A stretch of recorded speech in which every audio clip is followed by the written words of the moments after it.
Aggrediti al grido di fascisti, fascisti, le celebrazioni del 25 aprile a Padova hanno avuto tristi strascichi sul fronte della cronaca. Nella notte l'ex consigliere comunale della lista Bitonci sindaco Niccolò Calore e il referente di Casa Pound Padova sarebbero stati circondati, insultati e aggrediti da un gruppo di antagonisti mentre si trovavano all'interno di un locale del ghetto in via Gritti in pieno centro storico.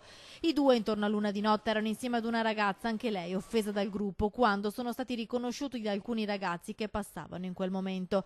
Una decina di persone, secondo quanto riferiscono i testimoni. Prima sono volati gli insulti, poi anche questa sedia usata per colpire Calore e l'esponente di Casa Pound che avrebbe riportato una ferita all'orecchio. In una nota proprio Casa Pound smentisce la ferita ma parla di una chiara intimidazione rivolta al militante. Sull'episodio è intervenuto anche il senatore padovano della Lega Andrea Ostellari che parla di grave episodio in una città come Padova che da sempre si proclama città libera. Padova, i padovani non possono più permettersi episodi di questo tipo.